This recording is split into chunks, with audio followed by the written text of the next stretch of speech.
अस्सलामुअलैकुम। मेरे चैनल में आपका इस्तकबाल है।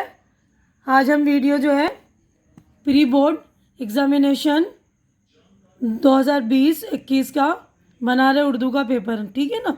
तो उसके सॉल्यूशन मैं करा दूंगी आपको, तो आप लोग देख लीजिए। ये प्री बोर्ड का पेपर है क्लास 10th का, और देखिए यहाँ लिखा है टाइम 3 आवर्स और मैक्सिमम मार्क्स 80। आम हिदायत एंड इंस्ट्रक्शन बोलते हैं हम इसको।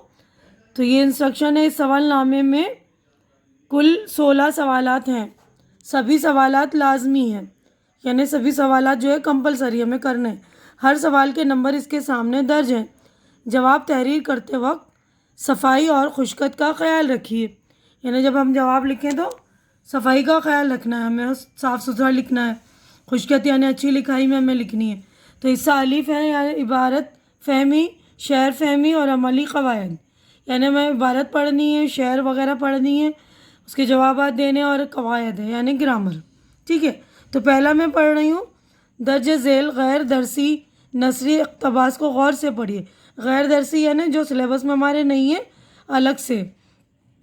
नसरी यानी जो सबक के होते हैं उसको बोलते हैं नसरी इक़्तिबास को गौर से पढ़िए और दिए गए सवालात के गए मुतबादिल जवाबों में से दुरुस्त जवाब तलाश करके लिखिए। तो ये 5 नंबर का आपका।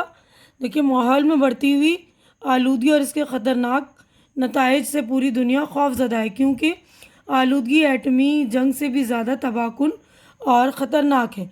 जंगलात के न काटने का फ़ैसला और नए दरख्तों के लगाने की मुहिम इस सिलसिले की एक कड़ी है। हिंदुस्तान के आईन में कुदरती वसाइल की हिफाजत और इन किए मुनासिब इस्तेमाल पर ज़ोर दिया गया है। मसलन हरे दरख्तों का काटना और शहरी आबादी के इलाके में फैक्ट्रियों का कायम करना जुर्म है। आलूदगी की मुख्तलिफ़ किस्में होती हैं, जैसे हवा, पानी, आवाज़ वगैरह की आलूदगी। आलूदगी यानी कि पॉल्यूशन को बोलते हैं, जो गंदगी होती है ना। तो आलूदगी बहुत सारे किस्म की होती है, जैसे हवा की, पानी की, आवाज़ की। भोपाल गैस और चेरनोबिल जैसे हादसा फ़िज़ाई आलूदगी की दिल दहलाने वाली मिसालें हैं। तो भोपाल गैस का हादसा हुआ था ना, वो, और चेरनोबिल गैस का हादसा, जो ये हादसे कैसे हैं, फ़िज़ाई आलूदगी वाले। तो पहला सवाल देखिए मैं पढ़ रही हूँ, उसके ऑप्शन पे भी मैंने टिक कर दिए हैं, तो आप लोग ध्यान से देख लेंगे। देखिए, सारी दुनिया किस बात से खौफज़दा है? तो देखिए, ये ऑप्शन ए, बी, सी और ये डी है, बढ़ती हुई आलूदगी से। तो आपका ये वाला जवाब करेक्ट है। इस पर मैंने राइट का टिक लगा दिया है। अब अगले सवाल की तरफ हम बढ़ते हैं। तो देखिए, दूसरा सवाल है, हिंदुस्तान के आईन में किस चीज़ पर जोर दिया गया है? तो हिंदुस्तान के आईन यानी कानून में कुदरती वसाइल की हिफाजत पर। अब तीसरा है, दरख्तों का काटना और शहरी आबादी के इलाके में फैक्ट्रियों का कायम करना जुर्म करार दिया गया है। भोपाल गैस साने किस आलूदगी की मिसाल है? फ़िज़ाई यानी हवाई आलूदगी की मिसाल है। अब अगला है, जंगलात का वाहिद है जंगल, ठीक है। तो ये देख लेंगे आप। अगला क्वेश्चन हमारा, दर्ज झेल गैर दरसी शहरी इक़्तिबास को गौर से पढ़िए। गैर दरसी यानी हमारे निसाब में नहीं है, यानी हमारे सिलेबस का नहीं है, अलग से है। शहरी यानी जो शेर व शायरी होती, नज़्में वगैरह की, वो इक़्तिबास को हमें पढ़ना और दिए गए सवालात के मुतबादिल जवाबों में से सही दुरुस्त जवाब पर तलाश करके लिखिए। यानी मैं सही जो दुरुस्त जवाब है उसको सही टिक लगाया है मैंने, देख लीजिएगा आप। हमारी प्यारी ज़बां उर्दू, हमारे नगमों की जाँ उर्दू, हसीन दिलकश जवां उर्दू, इसी ज़बान से हमारे बचपन ने माओ से लोरियाँ सुनी हैं, जवान होकर इसी ज़बान में कहानियाँ इश्क ने कही हैं, इसी ज़बान से चमकते हीरो से इल्म की झोलियाँ भरी हैं। तो पहला सवाल है, हमारी प्यारी ज़बान कौन सी है? तो हमारी प्यारी ज़बान उर्दू। देखिए, उर्दू पे मैंने टिक कर दिया है। अब अगले सवाल की तरफ हम बढ़ते हैं। क्वेश्चन नंबर 2 देखिए, दूसरा सवाल है, बचपन में माएँ क्या सुनाती थी? तो बचपन में माएँ लोरियाँ सुनाती थी हैं, लोरियाँ। इल्म की झोलियाँ किससे भरी हुई? तो इल्म की झोलियाँ चमकते हीरो से भरी हुई हैं। हमारे नगमों की जान क्या है? हमारे नगमों की जान उर्दू है। अब अगला है, जवान होकर इसी ज़बान में कहानियाँ इश्क ने कही हैं, ठीक है। अब तीसरा सवाल देखिए, ये ग्रामर का है। दर्ज झेल में से सिर्फ 4 सवालात के जवाब लिखिए, यानी हमें 4 के करने हैं, तो मैंने सही पर टिक का निशान लगा दिया, वो भी आप लोग ध्यान से देख लेंगे, ये ग्रामर का काम है। देखिए पहला है लफ्ज़ फ़र्ज़ की जमा है फ़राइज़, फ़र्ज़ की जमा फ़राइज़ है। लफ्ज़ ज़र्रात का वाहिद, ज़र्रात का वाहिद है ज़र्रों, सॉरी ज़र्रा, ज़र्रात का वाहिद है ज़र्रा, तो इस पर टिक लगा दिया, आप लोग ध्यान से देख लेंगे। अब आगे हम लोग चलते हैं। लफ्ज़ रूह की जमा अरवा, लफ्ज़ आलात का वाहिद आला, ठीक है, तो ध्यान से आप लोग ध्यान देंगे। रूह की जमा अरवा, आलात का वाहिद, वाहिद यानी सिंगुलर होता है तो आला। लफ्ज़ मंजिल की जमा मनाजिल। दर्ज झेल में सिर्फ 4 सवालात के जवाब दीजिए। लफ्ज़ मोहब्बत का मुतज़ाद, मोहब्बत का मुतज़ाद यानी अपोजिट वर्ड नफ़रत। लफ्ज़ सदा का मुतरादिफ, मुतरादिफ यानी सिनोनिम्स, तो सिनोनिम सदा का आवाज़, ठीक है ना, सेम जैसे मीनिंग होते हैं। सदा का मतलब होता है आवाज़, ये वाली स्वाद के सदा का मतलब आवाज़ होता है, और सीन से सदा जो होता है उसका मतलब होता है हमेशा, ठीक है, तो ये ध्यान रखिएगा आप लोग। लफ्ज़ पुख्ता का मुतज़ाद, पुख्ता यानी पक्का, पक्का का मुतज़ाद है ना, पक्का का अपोजिट है खाम, खाम यानी कच्चा, ठीक है, तो आप लोग ध्यान देंगे बिल्कुल। अब आगे है लफ्ज़ हयात का मुतरादिफ, हयात का मुतरादिफ, मुतरादिफ यानी सिनोनिम ज़िंदगी, हयात का मतलब है ज़िंदगी, सेम मीनिंग। लफ्ज़ अमन का मुतज़ाद है जंग। अब उसके बाद है दर्ज झेल में सिर्फ 4 सवालात के जवाब लिखिए। 4 सवालात हैं, उनके जवाबात लिखने हैं आपको। वो काम जो गुज़रे हुए ज़माने में किया गया हो तो उसको कहते हैं हम फ़ेल माजी, ठीक है। तो देखिए दूसरा है किसी एक लफ्ज़ या फ़िक्रे के बाद थोड़ा सा ठहरने के लिए जो अलामत इस्तेमाल की जाती है उसे सख्ता कहते हैं। देखिए सख्ता यानी कॉमा होता है ना, इंग्लिश में कॉमा बोलते हैं जिसे, किसी शख्स जगह या चीज़ के खुसूसी नाम को यानी ख़ास नाम को हम कहेंगे इसमें ख़ास या मारफा, मारफा कहते हैं इसमें ख़ास या मारफा। अब मुरक्कब लफ्ज़ है अक्लमंद में लाहेका, लाहेका क्या है, लाहेका जो बाद में लगता है, ठीक है ना, तो मंद है लाहेका, ठीक है। तो अब अगले सफ़े पर हम चलते हैं। तो देखिए अगला क्वेश्चन है वो फ़ेल जिसका फ़ाइल यानी काम करने वाला मालूम हो से फ़ेल लाजिम कहते हैं। ये फ़ेल पूरा आएगा फ़ेल लाजिम, ठीक है। उसके बाद है छठा सवाल दर्ज झेल में सिर्फ 4 सवालात के जवाब लिखिए। संस्कृत किस ज़बान की शाख है, तो आर्याई, आर्याई ज़बान की शाख है। अब उसके बाद है रुबाई में कितने मिसरे होते हैं, तो 4 मिसरे होते हैं। ब्रेल ईजाद करने वाला कौन था, लुई ब्रेल। देखिए यहाँ पर टिक मार दिया है मैंने, तो आप लोग ध्यान से बिल्कुल देखेंगे। रज़िया ने मीर आखुर का ओहदा किसे दिया, हबशी ग़ुलाम याकूत को, ठीक है।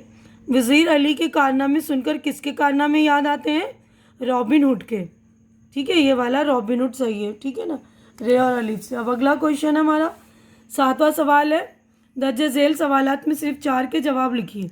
मुहावरा हथियार डालने का मतलब शिकस्त कबूल कर लेना यानी हार कबूल कर लेना।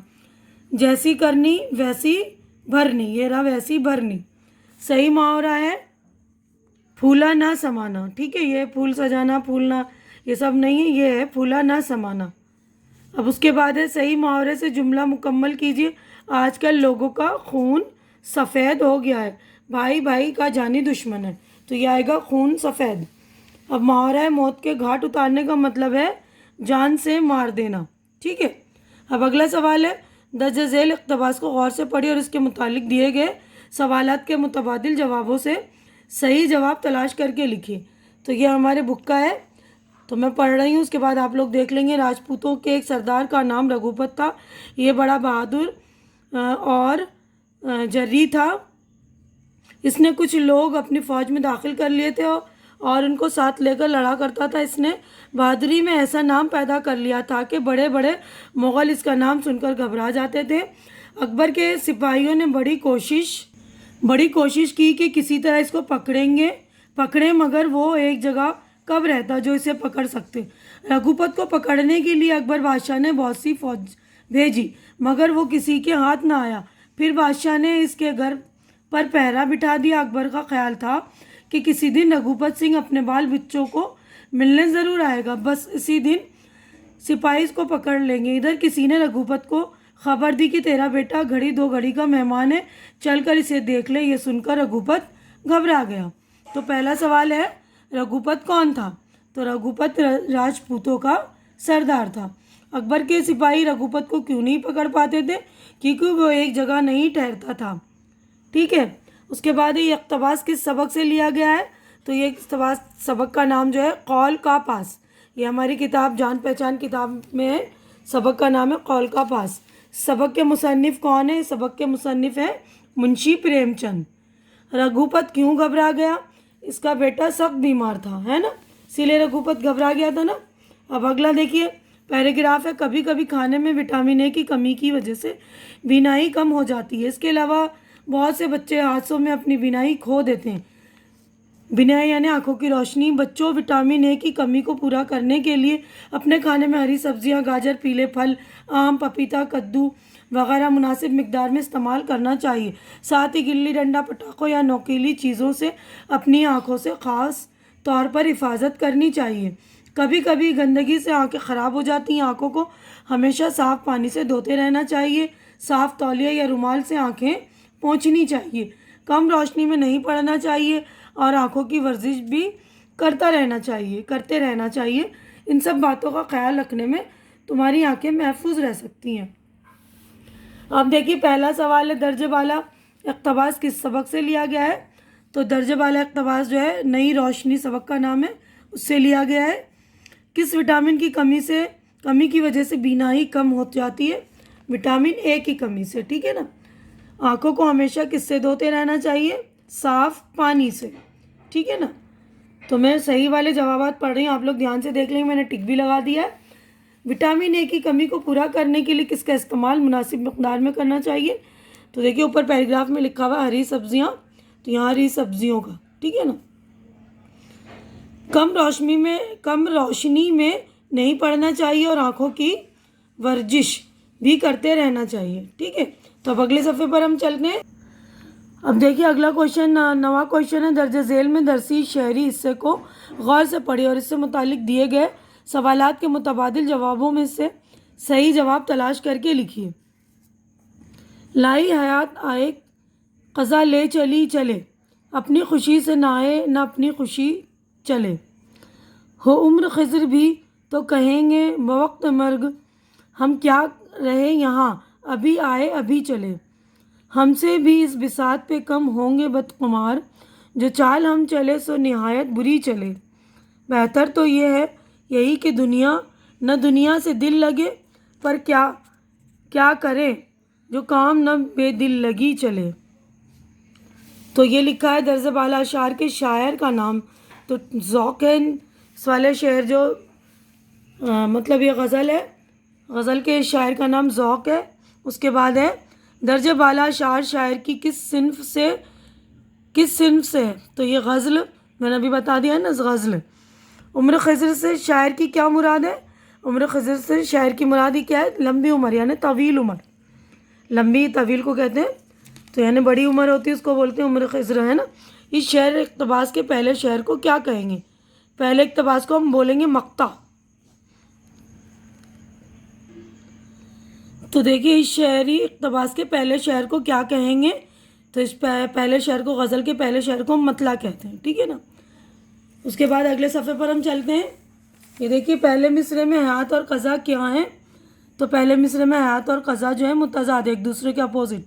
हयात माने ज़िंदगी और क़ज़ा माने मौत। ठीक है। अब अगला है, हस्ती अपने हबाब की सी है, ये नुमाइश शराब की सी है। नाजुक इसके लब की क्या कहिए, पंखड़ी एक गुलाब की सी है। बार बार इसके दर पे जाता हूँ, हालत अब इस्तराब की सी है। मैं जो बोला कहा कि ये आवाज़ इसी खाना ख़राब की सी है। मीर इन नीम बाज आँखों में सारी मस्ती शराब की सी है। यानी आपको पहले वो वाले गज़ल का करना था या ये वाली, दोनों में से कोई एक करना। देखिए यहाँ पे या लिखा हुआ है। ठीक है। तो मैंने इसके भी कर दिए, आप लोग देख लीजिए। पहला सवाल है, दर्जा वाला गज़ल के शायर का नाम, शायर कौन है? तो ये वाली गज़ल के शायर हैं मीर तकी मीर। ठीक है। हबाब का क्या मतलब है? हबाब का मतलब है बुलबुला। शायर ने हस्ती को किस तरह बताया है? शायर ने हस्ती को हबाब की तरह बताया है। कहने हमारी हस्ती जो एक बुलबुले की तरह है। अब अगले सफ़े पर हम चलते हैं। तो अगला क्वेश्चन देखिए, चौथा है, लब की नाज को शायर ने किससे तशबीह दी है। तशबीह यानी उसकी तरह बताना। तो यानी लब की नाज को शायर ने किस तरह बताया, गुलाब की पंखड़ी से। यानी शायर ने जो है लब को, होंठों को गुलाब की पंखड़ी से तशबीह दी है। ठीक है। शायर बार बार किसके दर पे जाता है, शायर बार बार महबूब के दर पे जाता है। अब ये हिस्सा बे है, इसमें तहरीरी महारत दरसी किताब की है, यानी जो हमारे सिलेबस की बुक है जान पहचान, उसके सवालात हैं। तो ये मैं आप लोगों को ये भी बता देती हूँ, आप लोग मेरे चैनल पे जाकर इसके जवाबात भी देख लेंगे। देखिए सवाल है, दर्ज झेल सवाल में से सिर्फ 4 सवालों के जवाब लिखने। तो यहाँ पे देखिए 6 सवाल दिए हैं, उसमें से आपको कोई से 4 करने हैं। ठीक है। तो पहला सवाल है, साद अली को अंग्रेज़ों ने अवध के तख्त पर क्यों बिठाया। तो इसका जवाब मैं आपको बता रही हूँ ज़बानी। तो आप लोग मेरे प्लेलिस्ट में जाएंगे, मेरे चैनल पर जो है प्लेलिस्ट 10वीं के जान पहचान का निकाल कर उसमें देखेंगे। मैं बुक का नाम तो मेंशन कर दिया है, लेसन का नाम और नंबर भी मेंशन कर दूंगी, तो वहाँ जाकर आप लोग देख लेंगे। तो पहले का जवाब मैं बता रही हूँ आपको, ज़बानी बता दे रही हूँ। तो देखिए इसका जवाब सबक नंबर 21 कारतूस, सबक का नाम है कारतूस। और इसका जवाब देखिए मैं ज़बानी आपको बता रही हूँ, सादत अली आसिफुद्दौला का भाई था। सादत अली अंग्रेज़ों का दोस्त था, इसीलिए उन्होंने सादत अली को अवध के तख्त पर बिठाया। सादत अली ऐश पसंद आदमी था। इसने अपनी आधी मुमलिकत और 10 लाख रुपए हुकूमत के बदले अंग्रेज़ों को दे दिए थे। ठीक है ना। अब अगला क्वेश्चन है, आसमान में कितने तारे हैं। अवंती ने इस सवाल का क्या जवाब दिया। लेसन नंबर 20 है, 20 है, सबक का नाम है अवंती। तो इसका जवाब है, आसमान में कितने तारे के जवाब में अवंती ने कहा कि मेरे गधे के जिस्म पर जितने बाल हैं आसमान में उतने ही तारे हैं। अब अगला सवाल है, क्लास में बच्चे किस बात पर हैरत ज़दा थे। तो देखिए ये लेसन नंबर 15 सबक नंबर 15 नई रोशनी, सबक का नाम है नई रोशनी। तो उसका जवाब सुन लीजिए, क्लास में बच्चे इस बात पर हैरत ज़दा थे कि उनकी क्लास में एक नाबीना बच्चा पढ़ने के लिए आने वाला था। नाबीना यानी अंधा। ठीक है। अब अगला क्वेश्चन, भीमराव अंबेडकर का सबसे अहम कारनामा क्या है। तो देखिए सबक नंबर है 10, सबक का नाम है भीमराव अंबेडकर। तो इसका जवाब, भीमराव अंबेडकर का सबसे अहम कारनामा ये है कि जब मुल्क आज़ाद हुआ तो इसका दस्तूर बनाने की जिम्मेदारी डॉक्टर अंबेडकर को सौंपी गई, इसलिए इन्हें भारत के दस्तूर का मामार कहा जाता है। दस्तूर यानी कि कानून। ठीक है। अब अगला क्वेश्चन देखिए, खाने पीने की चीज़ें किस तरह आलूदा हो जाती हैं। तो इसका जवाब, तो सबक नंबर 6 है, सबक का नाम है पानी की आलूदगी।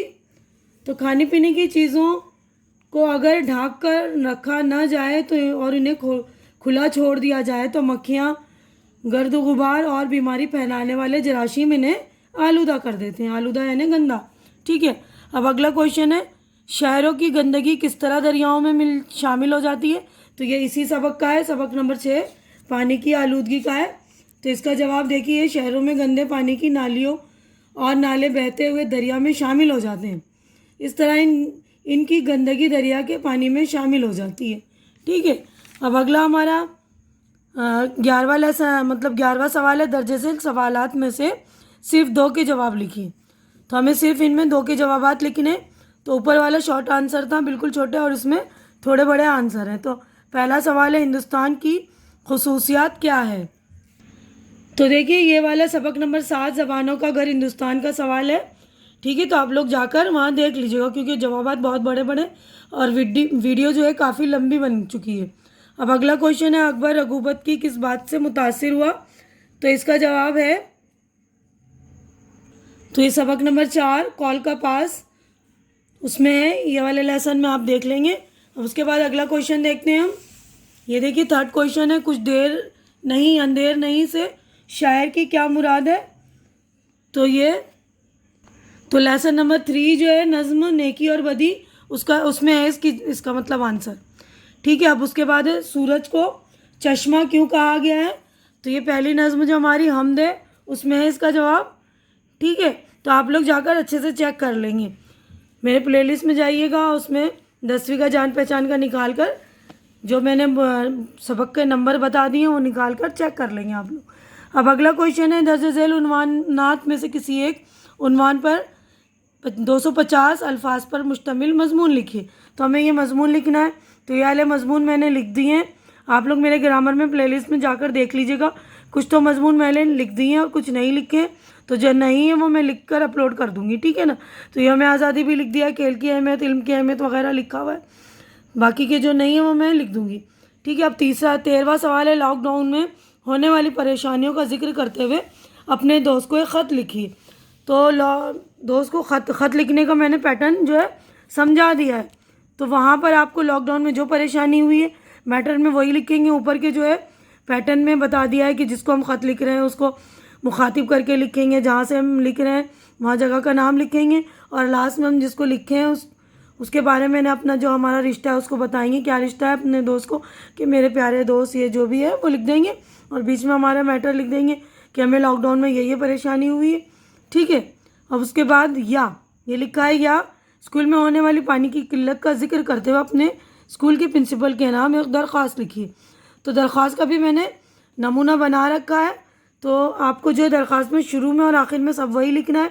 बीच के पैटर्न मतलब जो बीच का मैटर है, मवाद जो है आपका, तो उसमें आपको ये बताना है कि सर हमारे स्कूल में बहुत पानी की किल्लत हो रही है, जिसकी वजह से हमें परेशानी होती है, और हम पानी की कमी की वजह से कभी प्यास से परेशान हो जाते हैं, या कोई और सा परेशानी का जिक्र करते हुए उस लेटर को आप लिखेंगे, ठीक है। अगर आपसे नहीं हो रहा है तो आप मुझे कमेंट करके बता देंगे, मैं ये वाली वीडियो भी अपलोड कर दूँगी, ठीक है ना। ये वाली दरख्वास्त की, दोस्त को ख़त की, ठीक है, क्योंकि इसमें हम बना नहीं सकते क्योंकि बहुत लंबी वीडियो हो चुकी है। तारीख़ी मकामात की सैर पर एक नोट लिखिए, ठीक है। तो आपको तारीख़ी मकामात की सैर पर नोट लिखना है। कहीं जा रहे हैं, ताजमहल या कुतुब मीनार या लाल किले वगैरह, तो उनके बारे में नोट लिखनी। छोटी सी एक नोट बना लीजिएगा, 5 नंबर का है, तो कम से कम 10-15 सेंटेंस तो होने चाहिए, है ना। या किताब मेले पर मुख्तसर मजमून लिखना है, या ये करिए या ये करिए। अब दर्ज झेल इक़्तिबास में से किसी एक सबक का खुलासा लिखिए। तो ये वाले सबक भी मैंने शॉर्टकट में समझा दिए हैं, तो आप लोग वो खुलासा लिख लेंगे। सुन के मेरे शॉर्टकट जो मैंने समझा दिया उसको सुन लीजिएगा और अपनी ज़बान में उसका खुलासा लिख लेंगे, ठीक है। अब अगले सफ़े पर हम चलते हैं। तो देखिए 16वां सवाल है, दर्ज झेल नज़मों में से किसी एक नज़म का मरकज़ी ख्याल लिखिए। यानी आपको नज़म का जो मेन पॉइंट है वो लिखना है। ये वाली भी नज़में मैंने समझा दी हैं, इसका खुलासा भी बतला दिया है, तो आप लोग ये देख लेंगे और इसका खुलासा लिख लेंगे, ठीक है ना। इसका मरकज़ी ख्याल भी लिख लेंगे। तो मैं हमद का शॉर्टकट में बता देती हूँ। मरकज़ी ख्याल किसी बच्चे ने मुझसे पूछा भी था, तो ये सुन लीजिए। हमद, खुदा ने इस दुनिया में इंसान के लिए तरह तरह की चीज़ें बनाई हैं और बहुत सी नेमतें अता की हैं। इंसान को इनकी कदर करनी चाहिए, इंसान को इन चीज़ों की जो है कदर करनी चाहिए, इज़्ज़त करनी चाहिए, और अपने रब का शुक्र अदा करना चाहिए कि अल्लाह ताला ने दुनिया में कोई भी चीज़ बेकार नहीं बनाई, हर चीज़ कारआमद और मुफीद है, ठीक है। तो इसी तरह दूसरी नज़्म है, वो भी आप लोग जाकर देख लेंगे। उम्मीद करती हूँ कि मेरी वीडियो आप लोगों को अच्छी लग रही होगी। अच्छी लग रही तो इसे लाइक कीजिए, ज़्यादा से ज़्यादा शेयर कीजिए, ताकि ज़्यादा ज़रूरतमंद बच्चों की ज़रूरत पूरी हो सके। और मेरे चैनल को सब्सक्राइब करके मेरी हौसला अफजाई कीजिए। हमारी अगली मुलाकात अगली वीडियो में होगी। तब तक के लिए आप लोग अपना ख्याल रखिए, मुझे दुआओं में याद रखिए। अल्लाह हाफिज़।